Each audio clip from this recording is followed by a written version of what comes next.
Class 10th के प्यारे विद्यार्थी ध्यान दें। आज की इस वीडियो में आपको रहस्यवादी कविता या रहस्यवाद काव्य की विशेषता, मतलब दोनों का अर्थ एक है। मतलब रहस्यवादी जो कविता है उनकी हम यहाँ पर विशेषता देखने वाले हैं। महत्वपूर्ण मोस्ट इंपोर्टेंट क्वेश्चन आपका रहने वाला है परीक्षा की दृष्टि से। अधिकतर बार परीक्षा में आ चुका है ना। तो पहली मैंने हेडिंग लिखी है अलौकिक सत्ता के प्रति प्रेम। क्लियर है।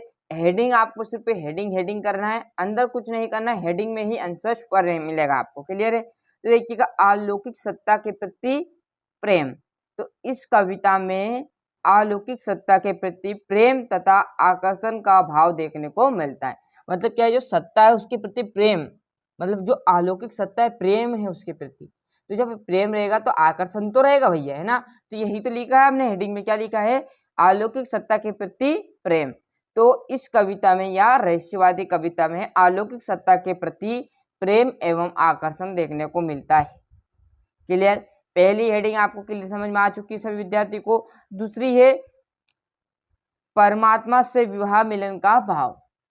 क्लियर। क्या है? परमात्मा से विरह मिलन का भाव, मतलब परमात्मा से मिलन की बात चल रही है ना। तो इस काव्य या इस युग में कविता में आत्मा को परमात्मा मानते हुए, यहाँ पर थोड़ा सा मैं जूम कम कर लेता हूँ।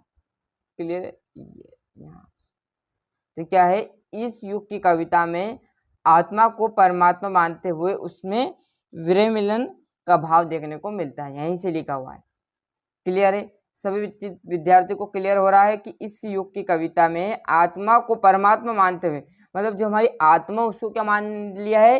परमात्मा मानते हुए क्या कर दिया है? विरह मिलन का भाव देखने को मिलता है। क्लियर। इस पेज पर आपको मिल जाएगा। दो मैंने बता दिया, अलौकिक सत्ता के प्रति प्रेम। इस कविता में अलौकिक सत्ता के प्रति प्रेम और आकर्षण का भाव देखने को मिलता है। दूसरा है परमात्मा से विरह मिलन का भाव। तो इस युग की कविता में आत्मा को क्या मान गया है? परमात्मा मानते हुए उसमें क्या कर दिया है? विरह मिलन का भाव व्यक्त किया गया है। क्लियर है। तीसरा हमारे पास है प्रतीकों का प्रयोग। तीसरा देखेंगे प्रतीकों का प्रयोग। तो इस युग की कविता में प्रतीकों का प्रयोग किया गया है। क्लियर है। उसी हेडिंग में से लिखा हुआ मैंने क्या लिख दिया है? रहस्यवादी कविता में प्रतीकों का प्रयोग किया गया है। ओके। क्लियर है। तीन हो गए। क्या था? पहला अलौकिक सत्ता के प्रति प्रेम, परमात्मा से विरह मिलन का भाव। तीसरा है प्रतीकों का प्रयोग। तो इस युग की कविता में प्रतीकों का प्रयोग किया गया है। चौथा है जिज्ञासा की भावना।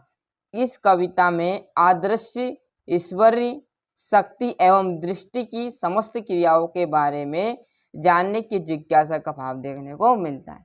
क्या क्या है? जिज्ञासा, मतलब हमें क्या है? जिज्ञासा, जानने की इच्छा है। क्लियर है। किसी भी जो वस्तु है या किसी व्यक्ति या किसी स्थान के बारे में जानने की जिज्ञासा है ना। तो क्या लिखा हुआ? इस कविता में आदर्श ईश्वरी, मतलब आदर्श ईश्वरी मतलब जो हमें दिखाई नहीं देता है ना।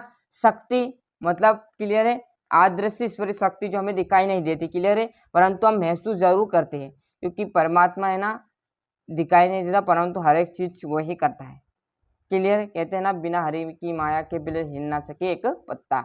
क्लियर। आदृश्य ईश्वरी शक्ति एवं दृष्टि की समस्त क्रियाओं के बारे में जानने की जिज्ञासा का भाव देखने को मिलता है। मतलब समस्त जो क्रिया हो रही है। क्लियर है। पत्ते हर रहे, हवा कैसी चल रही, तेज चल रही, धीरे चल रही, ये यहाँ बरसात हो रही, बरसात नहीं हो रही, बर्फ हो रही, बर्फ नहीं पड़ रही।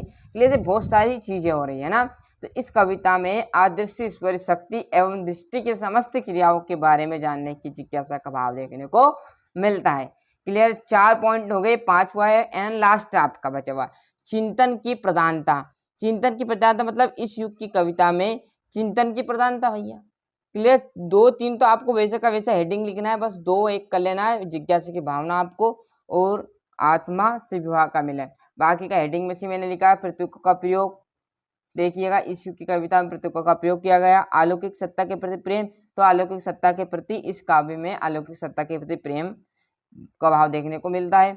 चिंतन की प्रधानता, इस युग की कविता में चिंतन की प्रधानता है। 3 तो वैसे का वैसा, बस एक तो आपको विरह, आत्मा से विरह मिलन का भाव और जिज्ञासा की भावना आराम से कर लेंगे। बाकी हेडिंग में से मैंने लिखी हुई है, तो आराम से यहाँ से देखिएगा, अच्छे से स्क्रीनशॉट ले लीजिए। अलौकिक सत्ता के प्रति प्रेम। इस कविता में अलौकिक सत्ता के प्रति प्रेम आकर्षण का भाव देखने को मिलता है। परमात्मा से विरह मिलन का भाव। अच्छे से स्क्रीनशॉट लेते चलिएगा, है ना। तो इस कविता में, इस युग की कविता में आत्मा को क्या माना गया है, परमात्मा मानते हुए उसमें विरह मिलन का भाव व्यक्त किया गया है। प्रतीकों का प्रयोग, इस युग की कविता में प्रतीकों का प्रयोग किया गया है।